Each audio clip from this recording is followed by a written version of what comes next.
Assalomu alaykum. Bugun Minna no Nihongo darsligining 3-darsi.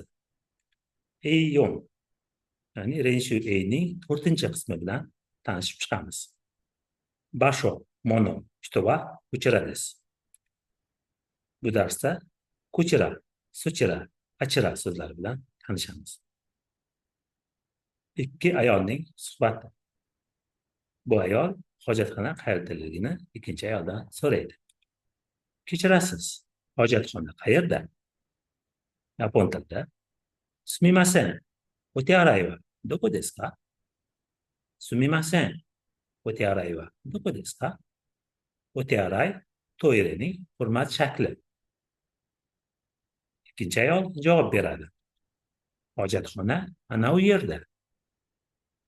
Ana u yer degan so'z biz asoko degan so'zdan foydalanar edik. Lekin asoko so'zining hurmat shakli bor. Bu qanday bo'ladi? O'te arai wa achira desu. O'te arai wa achira desu. Achira so'zi bu asoko so'zining hurmat shakli. Yapon tilida hurmat shakli juda ham rivojlangan. Ko'pchilik so'zlarning hurmat shaklida ekvivalenti mavjud. Misol uchun, biz 3-darsda o'tgan koko, soko, asoko, doko so'zlarining hurmat shakli ko'chira, so'chira, achira, dochira bo'ladi. Koko, soko, asoko, doko bu oddiy so'zlar hisoblansa, ko'chira, so'chira, dochira, achira, dochira bu hurmat so'zlari hisoblanadi. Odatda yapon tilida mijozlarga, o'zidan yoshi kattalarga, o'zidan mavqei baland kishilarga yoki yaqin bo'lmagan kishilarga nisbatan hurmat shaklidan foydalanib murojaat qilinadi. Birgalikda talaffuz qilamiz. Koko, ko'chira. Soko, sochira. Asoko, achira. Doko, dochira. Buni vaziyatda ko'rib chiqamiz.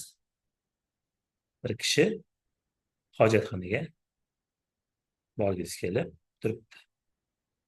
Supermarket xodimasi kelib unga gapiradi.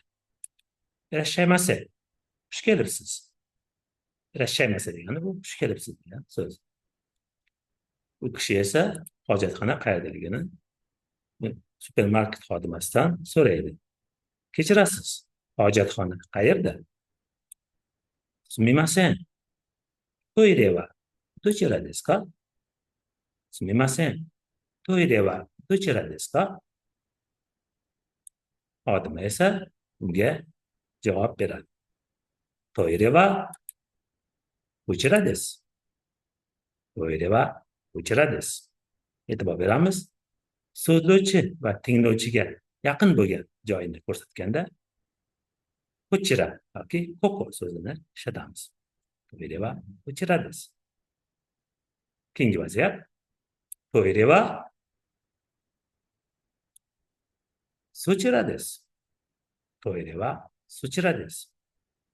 Sochira, ya'ni soko so'zining hurmat shakli. Qachon ishlatamiz?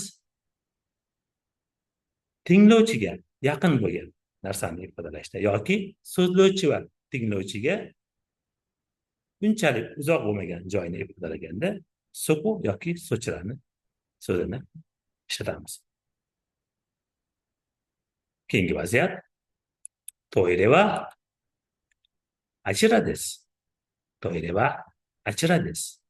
Achira so'zi bu asoko so'zining hurmat shakli bo'lib, qachon ishlatamiz? So'zlovchi va tinglovchiga uzoqda joylashgan joylarni ko'rsatganda ishlatamiz. Toire wa achira desu. Endi darslikning Renshu P qismi bo'yicha mashqlar yechamiz. 4-mashq. Misol keltirilgan rey kaydan qavsida achira, zina qavsida ana u yer, ya'ni asokoning hurmat shakli. Gap tuzamiz. Savol va javobdan iborat. Kaydan va dochira desu ka? Zina qayerda? Achira desu. Ana u yerda. Buni oddiy shakli qanday bo'ladi? Kaidan va doko desu ka? Javobi asoko desu. 4 ta mashq berilgan. Mashqlarning so'zlari bilan tanishib chiqamiz. Birinchi mashq. Eskareta. Sochira.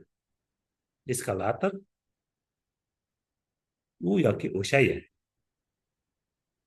Sokoning hurmat shakli. Ikkinchi mashq. Denva ko'chira. Telefon bu yer. Ko'chira bu kokoning hurmat shakli. Uchinchi mashq. Karina-san no heya. Sangay. Karinaning xonasi. 3-etaj. 4-chi mashq. Uchi Osaka. Uy Osaka. Endi gapirishga harakat qilamiz. Birinchi mashqimiz. Eskalator qayerda?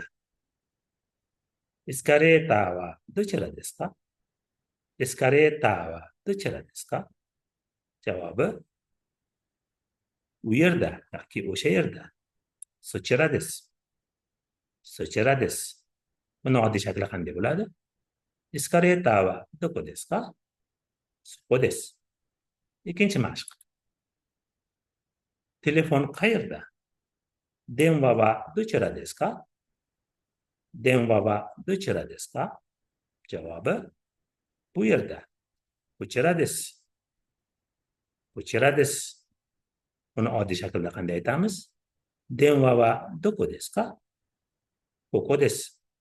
3-chi mashq. Karinaning xonasi qayerda? Karina-san no heya wa dochira desu ka? Karina-san no heya wa dochira desu ka? 3-chi etajda. Sangay desu. Sangay desu. Buni oddiy shaklda aytsak qanday bo'ladi? Karina-san no heya wa doko desu ka? Sangay desu. 4-chi mashq. Uyingiz qayerda? Ouchi wa dochira desu ka? Ouchi wa dochira desu ka? Osakada. Osaka desu. Osaka desu. E'tibor beramiz. Uchi so'zi uy degan ma'noni anglatadigan so'z. Unga o suffiksini qo'shish orqali biz hurmat ma'noni ifodalaymiz. Ya'ni tinglovchi, ya'ni suhbatdoshning uyi haqida gap bo'layotgani uchun o shaklini qo'shib hurmat ma'noni ifodalayapmiz va doko so'zini o'rniga hurmat ma'noda dochira so'zini ishlatyapmiz. Uchi wa dochira desu ka?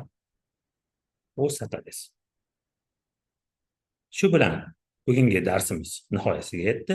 E'tiboringiz uchun rahmat.